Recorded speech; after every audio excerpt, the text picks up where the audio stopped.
What if the most powerful revenge isn't a speech, isn't a post, isn't even an argument, but a life so calm and disciplined that the person who hurt you can no longer reach you? Not because you're pretending to be strong, but because you became someone their chaos simply can't touch. Stay until the end, because I'm going to give you one simple test that reveals whether your silence is real strength or just distance hiding unfinished attachment. In life, you encounter two kinds of people: those who help shape you and those who try to tear you apart. And the ones who hurt you don't always do it loudly. Sometimes it's betrayal. Sometimes it's manipulation. Sometimes it's gossip, withdrawal, or subtle cruelty. The kind that leaves no bruises, only internal scars. When that happens, most people crave the same thing: a reaction. They want to lash out. They want immediate justice. They want the other person to feel the pain they caused. But Stoicism offers a different form of revenge. Not rage, but elevation. First, the initial victory is refusing to give them your energy. Marcus Aurelius reminds us that you have power over your mind, not external events. You can't control what they did. You can't rewrite the past. But you can control what happens next. Will you continue to donate your attention to their disrespect, or will you take it back? Because attention is currency. If they can still extract emotion from you, anger, tears, long messages, explanations, then the wound stays open. And that's what many hurtful people secretly want: proof that they still matter. So the Stoic begins here. No performance, no pleading, no arguing for dignity, just a clean withdrawal of energy. If these ideas resonate with you, consider subscribing to Stoic Sense. It's where we focus on calm strength, discipline, and building a better inner life, one day at a time. Second, silence is not passive. It's a boundary with force behind it. Most people misunderstand silence. They think it means you lost. But silence, when chosen consciously, is a wall. It removes access. It breaks manipulation. It ends the cycle where they provoke and you respond. Think about what they expect after they hurt you: a breakdown, a confrontation, a message filled with emotion, a public explanation, a desperate need for closure. Now imagine the opposite. You say nothing, you don't chase, and you don't explain your pain to someone who already decided it didn't matter. You don't turn your wounds into entertainment. You simply step out of their reach, and that isn't weakness.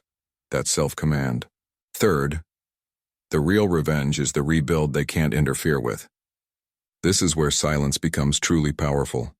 Not against them, but against their control.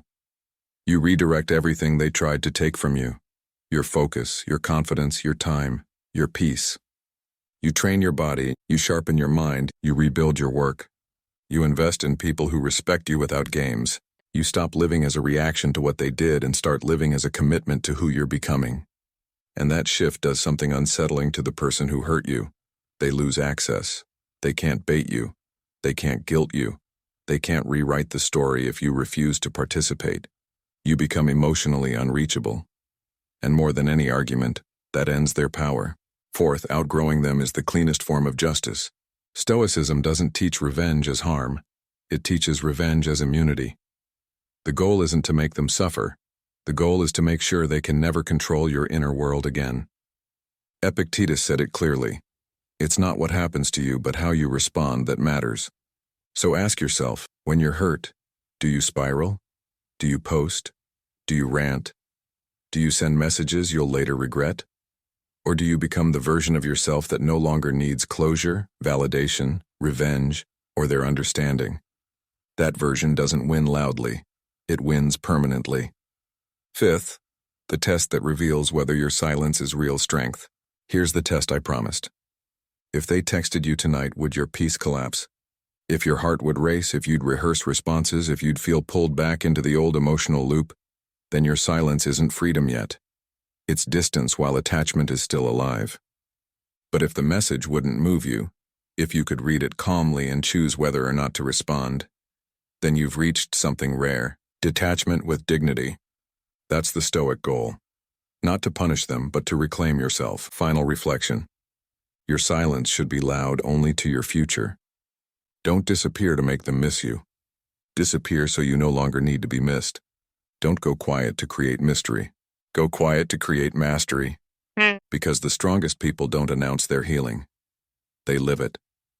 And one day when the past tries to return, it finds a door that no longer opens, not because you hate them, but because you chose peace over chaos and progress over proving a point. That is the smartest revenge, not words. Becoming untouchable.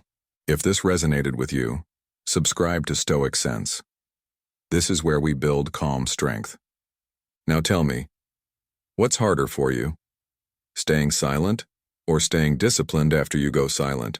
And if you want a simple anchor, comment, I rise in silence.